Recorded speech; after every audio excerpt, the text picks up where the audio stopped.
Alright, we're here with Nunzio, aka LIL Guido, former ECW Tag Team Champion. Former two-time ECW Tag Team Champion, former WWE talent. I want to welcome you to KAYFABEN.com. Thank you for having me. How you doing, man? I'm doing good. A little tired. Coming off Extreme Rising, just got finished my match, so. Yeah. Once again, made a defeat. Oh, yeah? But by the time this airs, it's all going to be put out there anyway, so it really don't matter. So we're on a roll. We're on a roll right now between Extreme Reunion and Extreme Rising. The FBI is on a roll. So what are your thoughts how this turned out? How, Extreme Rising after the Extreme Reunion? Well, obviously the Extreme Reunion attendance was excellent. Everybody had high hopes going into the show. Obviously, as you all know, there were some setbacks. We had lighting issues. They had talent issues. They had, some guys. As everybody knows, it's no secret. Some guys, got a little messed up. Some of the demons got to them. But everybody pulled through. I think it's kind of like anything. You come to work, prepared and ready to go. Do your partying later on. And that's what any job, whether you work at McDonald's, you work in the mini mart, whatever you do, no matter if it's wrestling, but it's all good. Now we're coming off of that. We're in Extreme Rising. A lot of fans had doubts. The attendance, the people are into what we're doing tonight. The attendance is definitely down. But yeah, that's what I was gonna mention. Like, what do you think? You think it was because of the show? What do you think happened? Do you think it was because of the reunion? Everybody. Well, a lot of people from the reunion, I think people were expecting a lot more. And then, the reunion show had a lot of glitches, and not just with the talent, but some of the matches were great. Some of the matches were great, but you put the whole package together, and there was a lot of glitches that happened. So, fans have to understand that happens. You can't just go to one show. Like when a band goes out there for the first time, they may have problems. You just got to kind of go with it, and as time goes on, you build. You build. It was the first show too. First show, people have to give it a chance. Yeah. This show is going really good, so hopefully people that didn't come are going to sit there and say, you know what, we should have went out there. You know what, let's go get the DVD. So far the show is going great, and I think Extreme Rising is going to do very well. So you think they fixed a lot of the glitches? I think they definitely fixed a lot of the glitches. That's cool. So we got Sabu back, looking phenomenal. He had a hell of a match out there, so I would have everybody buy the DVD just for his match alone. Yeah. He's doing great. So, he's fighting back. He's kept to his word. He's doing good, and the cameras are all better, and this show is actually looking good. And the people that didn't show up for this show, or the people that don't show up for tomorrow's show, they're missing something. The fans got to give the product a chance. Nothing is great. If Deli opens for the first day, they're gonna have problems. Yeah. So far things are going 10 times better. Is attendance down? Yes, but the people that are here are getting a hell of a show, and it ain't that bad out there. So. And what I was thinking when I came in, as soon as I looked around, the first thought that came to my mind was maybe it was the Philly crowd that didn't come down here. Because I remember when I was out there that day, the New York crowd, the New York bus came, and the New York crowd was nothing like the Philly crowd. And it was like 2 buses from New York, that was it. Right. Well, also this is a double shot. You got tonight in New York, and tomorrow we're doing Philly. So last time around, it was just one shot. So you got people, just like anything, times are tight for a lot of people. So people are like, well, hell, the people in Philly are like, why go to New York when it's going to be in our hometown tomorrow? Which I know the people that's running the show and the promotions and all that. That's the first thing I thought about. Right, they're running a double shot. So like the people in New York came to the show, and you're going to get some of these people to go down there, but the fans, are going to say, what the hell, we're in Philly, let's wait for it to come there. Yeah. So far, I know the advance is actually pretty damn good for tomorrow. I'm going to be honest with you, I've been to smaller shows, so, it's good. It's a good show for what it turned out. I expected more because of the ECW brand, Right.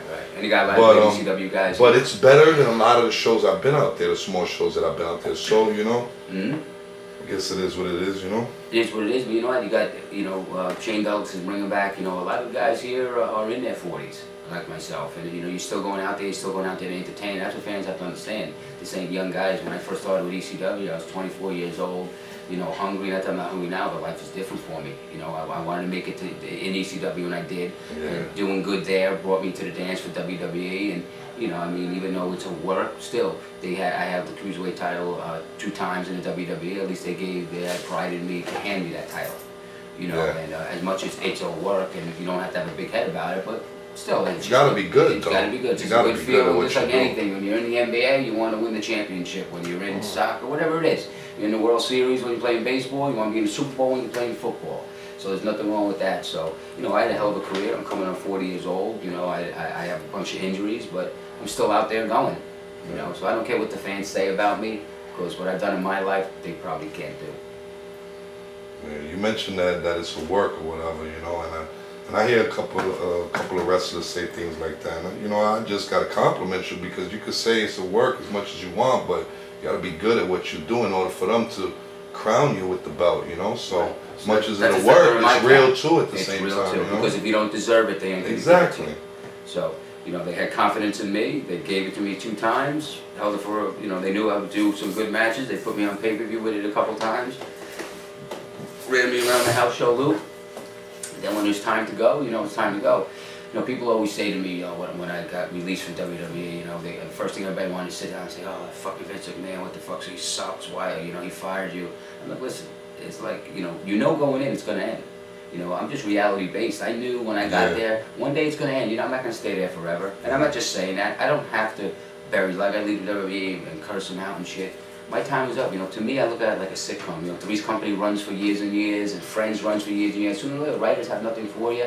They got to release you. Vince has to release you to bring other people in. When I left the WWE, my phone was ringing off the hooks for interviews, and they were like, why'd they get rid of you? You're great, blah, blah, blah.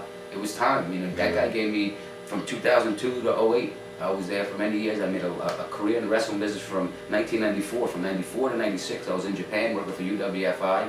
From 96 to 2000, I got my opportunity with ECW and learned how to work in front of like smart crowds and do programs with people and work the cameras and know how it is to work territories where fans know who you are, so you know how to play off, compared to independents where one night you'll work one building, next night you work 200 miles away for a different promoter, you can do the same match. Where you learn when you're working on TV, you can't do the same match, because once you do that match on TV, the world sees it. So it makes your mind think harder. So, you know, by me doing all those years in ECW, when I got to WWE, I already knew a lot of stuff, so all I had to do was roll with it. And I had a little bit of a name for myself. You know, was I a top guy in ECW? No. But I was a part of the roster, and I was a mainstay there. And then I held, you know, I held many years in the WWE, and you know, when it was time for me to go, it was time for me to go, you know. And I'm not just not burying, I'm probably never going to go to WWE again. I'm not just not burying them because that's true. I'm not going back, I'm done. I had a conversation with you one time, you probably don't even remember, it was in I think it was in a church, and you said, you was like, yo, I made the money I made there, I still have. Those were your words. Well, I saved all my money. You know, so I still have it. That's a good thing, man, you know. Well, I went out. It's a good way to look at it, too. Well, you know, I use wrestling afterwards, you know, people, you know, with YouTube and stuff like that. Like, the job I got now, a lot of it was due through people were fans, and they're like, wow, you're retired now, and this like that. You know, what are you doing now? And I'm like, I'm not doing nothing, you know. And they want to help you. You know, they're fans, they know, you know, the wrestling business don't give you benefits. They don't give you retirement. I knew that when I was there, so when I was making 6 figures and a lot of money, I made my own retirement. I got my own benefits, you know, and that's just the way it is. I knew, and my money, I still have it. So, you know, for all the boys out there that say, oh, you know, I'm not naming any names, but a lot of them say, you know, oh, they didn't give us this, they didn't give it that. You know, going in, they didn't give it to you. Yeah. So I knew that going in too. That's why I saved my money.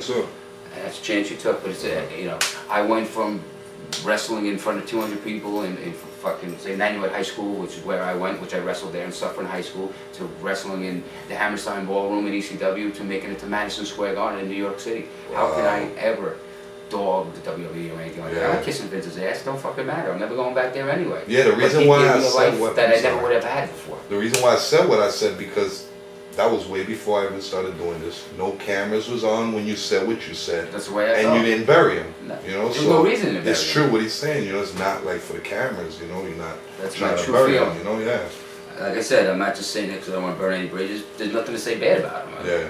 I'm not just, you know, I don't care anybody that's watching this, whether the boys or not, saying, oh, look at him, he's kissing his ass. Fuck you, I ain't kissing his ass. Yeah. I just have no reason to bury him. He never did nothing bad to me, Yeah. besides make me famous in the wrestling business. Yeah. Should I fucking dog him? No. Were you born in Italy? No, I was born in Howard Beach, not too far from here, Corona. I lived in Howard Beach for many years. That's what, Brooklyn? No, Howard Beach is Queens. Not too far, right down the road from here. I used to live from right New York, I don't Boulevard, right down the block from New Park Beach. I was living in Howard Beach in '86 when all that stuff happened. So your parents are Italian? Yeah, my whole family's Both Italian. of them? Yep, yep. Yeah. They're Sicilian. They're Sicilian. So I was born in Howard Beach, then I moved up to Rockland County. You were born in Queens and raised in New York? Yep. Your whole life? Yeah, all my life. All my life. I'm a New Yorker. I never stopped. So where'd you grow up at? I grew up until I was 11 years old in Howard Beach, and then I went to Rockland County, New York, and I grew up in Nanuet. Went to Nanuet High School, wrestled for Nanuet, played football. I was actually part of the undefeated, untied, and score pond team.